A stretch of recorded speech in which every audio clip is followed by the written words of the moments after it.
Hi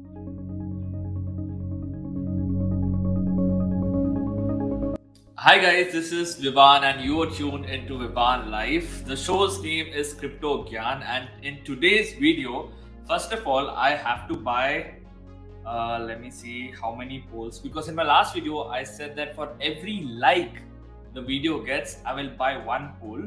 So let me just check. Now I can 105. Let's go to polls BTC and buy 105. We are spending 0.007 BTC for that.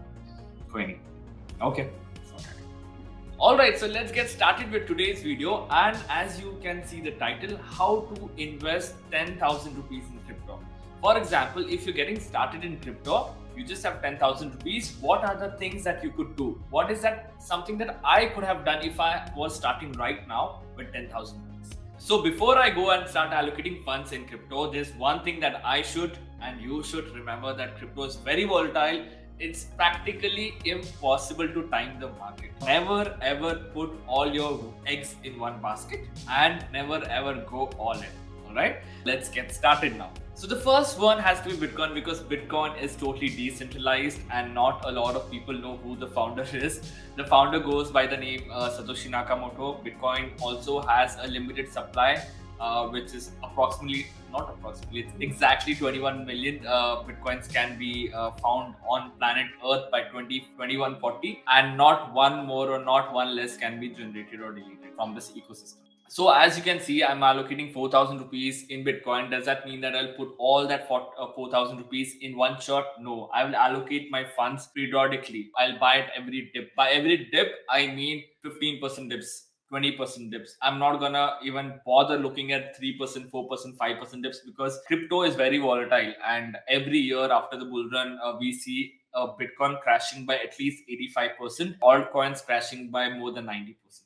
So it's impossible for you to time the market. So this is something that I would be doing with Bitcoin, that is doing an SIP. So the second one is Ethereum. Ethereum is a smart contract project where you can deploy decentralized applications. Those decentralized applications can have multiple use cases, like decentralized exchanges, decentralized banks, say decentralized games.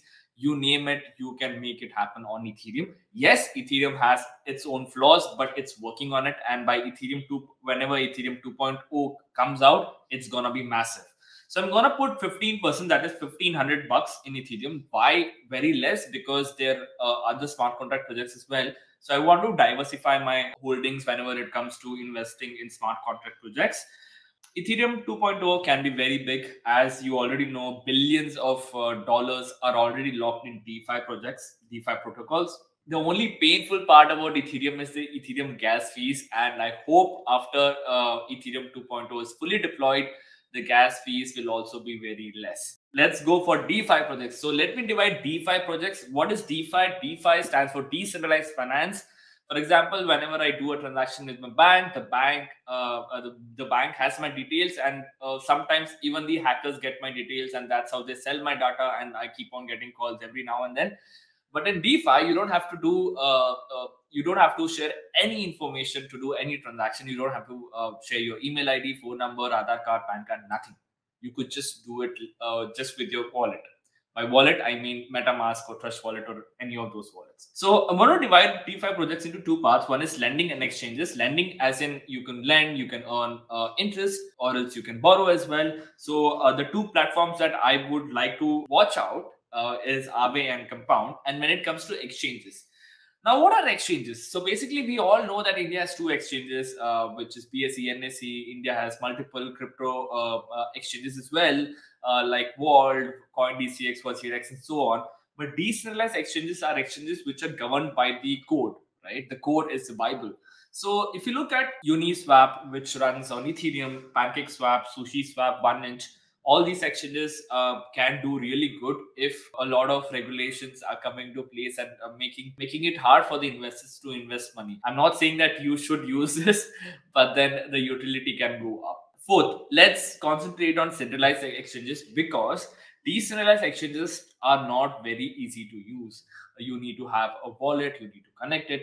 There's no customer support. So centralized exchanges will help us with mass adoption, with regulations, and it's very easy to use. For example, there are talks in India that government might ban all the other exchanges apart from the Indian exchanges. So whatever trading you want to do, you have to do it in India. So in that case, centralized exchanges can boom. Few of the examples of centralized exchanges is BNB for Binance, FTT for FTX. I would like to allocate 10% of that 10,000 for these centralized exchanges. And I'm not saying just these two, there are a lot of them. You could just actually go ahead and research. This video is just to help you out and understand how you can start building your portfolio. Other smart contract projects. So basically, as I told you earlier in the video, that there are a lot of Ethereum killers. They call it Ethereum killers. So if you might not know that every smart contract project, every project is aiming to be decentralized, aiming to be scalable, aiming to be secure, right?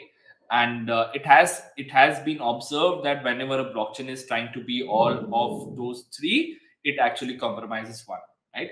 So let's see who's gonna win that race where it is completely decentralized, completely scalable, completely secure. So the other smart contract projects that I would love to look at is Polkadot. Polkadot, why? Because Polkadot is founded by Kevin Woods, who actually created Solidity, which is the programming language used for Ethereum. So also Polkadot is coming up with a lot of parachains. What are parachains? I could make a different video about it. Then there's Solana, Terra, Avalanche, and there are many more other smart contract projects. You might also have heard of Cardano. So I'd like to invest 10% of my money in these, one of these or any of these smart contract projects. Sixth, this is gonna be super hot. NFT play to earn metaverse. From the time Facebook has changed its name to Meta, every metaverse coin or every metaverse token has gone minimum 5x. Be it Mana, be it Sandbox, be it Engine Coin, be it any coin, you go to CoinMarketCap and check, all are going bonkers.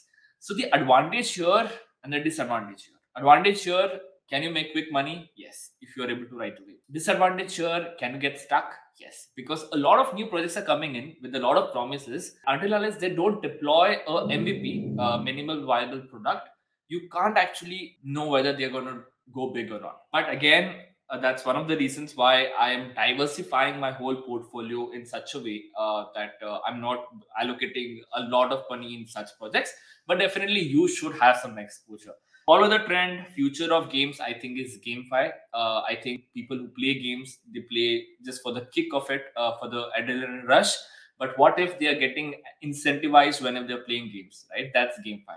And I think a lot of projects are going to come in this space. And in the next 5 years, no game is gonna be in the existence which is not giving you financial reward. That's what I believe in. I might be wrong, yes, but if I'm right, then there's a lot of opportunity that we can cash on. Creator economy being boosted by NFTs. Yes, a lot of creators, when I say creators, I'm not just talking about YouTubers here, but in real, a lot of creators, a lot of artists are being able to make a lot of money through NFTs, and they're reaching masses through NFTs.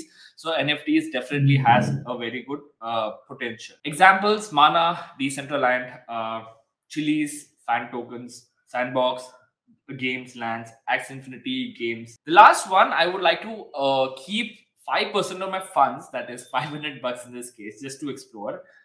We see a lot of meme coins going up. We see a lot of games that require us to add in some money to buy some weapons or buy some sort of things on their platform. So keep 5% of funds there. You could also try IDOs, IEOs, or ICOs, or whatever, IGOs or SHOs, or whatever that you think is viable. And if you're thinking that what is all these things that I've just spoken about, you could just go check out my previous video where I've spoken about how can you convert $500 to $50,000 if you're doing all the right things. Definitely, you have to keep some funds for the dips as well. The last thing, let's recap. BTC 40%, Ethereum 15%, DeFi projects 10%, centralized projects 10%, other smart contract projects 10%, NFTs 10%, Metaverse, NFT Metaverse दोनों एक ही में combine करके डाल देना, and others के लिए 5%. This is one of the ways that I would have started my investment journey in cryptocurrencies if I was just starting out. The last slide comes, बूंद बूंद से ही सागर बनता है. And even if you're starting with 10,000 rupees or 1,000 rupees, it's completely all right. But you need to start somewhere, right? I know a lot of people who say कि यार savings ही नहीं है. But can't you afford $1,000, $2,000, $3,000? That's something that you spend while you go out to eat McDonald's or Domino's or whatever that junk food that you're munching on while watching this video. Alright, that's pretty much it. This is Vivan signing off. For every like this video gets, I'll buy 1,000 rupees worth Ethereum in my next video. And make sure you're hitting the subscribe button and the bell icon, because if you're missing some valuable updates, it's your loss, not mine. Nothing here is financial advice. It's everything that what I do and I believe in, and I don't want to influence you guys with any of this. This is just for educational purposes. You can make your portfolio the way you want to, but this is something which I would have done if I had 10,000 rupees and if I was entering the crypto space right now. All right, see you soon. Bye bye.